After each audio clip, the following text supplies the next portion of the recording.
রেস্টুরেন্টে গিয়ে আমরা অনেক সময় চিলি চিকেন খাই, কিন্তু এই চিলি চিকেন তৈরি করা যে এত সহজ আমি কখনো এই রেসিপিটা যদি না করতাম আমি কখনোই জানতাম না। সো আজকে খুব সহজ উপকরণে আপনাদের সাথে শেয়ার করব কিভাবে চিলি চিকেন করতে হয়।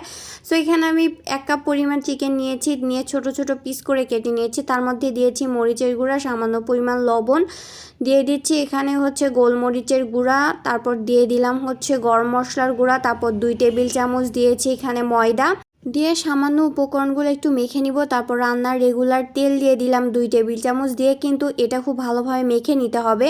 আমার একটা মিস্টেক হয়ে গেছে, এই পর্যায়ে কিন্তু আপনি একটা ডিম এখানে হচ্ছে ভেঙে দিবেন। সো আমি ডিমটা লাস্টে অ্যাড করেছিলাম, সেটা আমি ভিডিওতে দেখাতে পারিনি। তারপর আদা বাটা 1 টেবিল চামচ এবং রসুন বাটা 1 টেবিল চামচ দিয়ে এটা 20 মিনিট আমি ম্যারিনেট করে রাখছিলাম। এখানে একটা হাঁড়ি বসিয়ে দিয়ে পরিমাণ মতো তেল দিয়ে কিন্তু এই ম্যারিনেট করা চিকেনগুলো আমি ভেজে নিয়েছি। সেই হাঁড়িতেই সামান্য পরিমাণ তেল অ্যাড করে এখানে দিয়ে দিয়েছি আদা কুচি এবং রসুন কুচি, দিয়ে ভেজে নিয়ে এখানে 8 থেকে 10টা মরিচ আমি সিদ্ধ করে পেস্ট করে নিয়েছিলাম, সেটা দিয়ে দিলাম। দেওয়ার পর এটা থেকে তেল যখন উপরে চলে আসবে তখন এখানে অ্যাড করে দিলাম সবজি।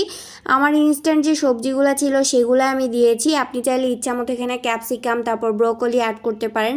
আমি দিয়েছি গাজর, টমেটো, তারপর পেঁয়াজ এবং 4 থেকে 5টা হচ্ছে কাঁচা লঙ্কা।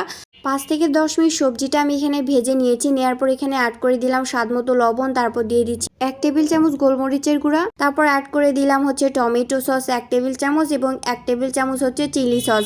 দেওয়ার পর কিন্তু সবজিটার সাথে খুব ভালোভাবে এই উপকরণগুলো মিশিয়ে নিতে হবে। সামান্য পরিমাণ পানি অ্যাড করে তারপর দিয়ে দিলাম ভেজে রাখা চিকেনগুলা।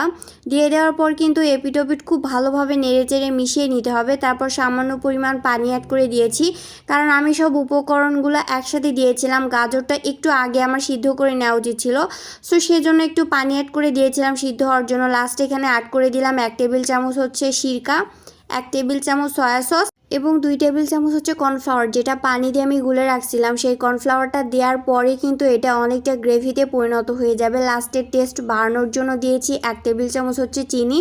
আমার চিলি চিকেনটা কিন্তু একদম রেডি। এটা আমি ফ্রাইড রাইসের সাথে পরিবেশন করেছিলাম, ফ্যামিলির সবাই পছন্দ করেছে। আশা করি ভিডিওটা আপনাদের ভালো লেগেছে। যদি ভালো লাগে তাহলে অবশ্যই আমার ইউটিউব চ্যানেলটা সাবস্ক্রাইব করে দিবেন এবং পাশে থাকা বেল বাটনটা অন করে রাখবেন।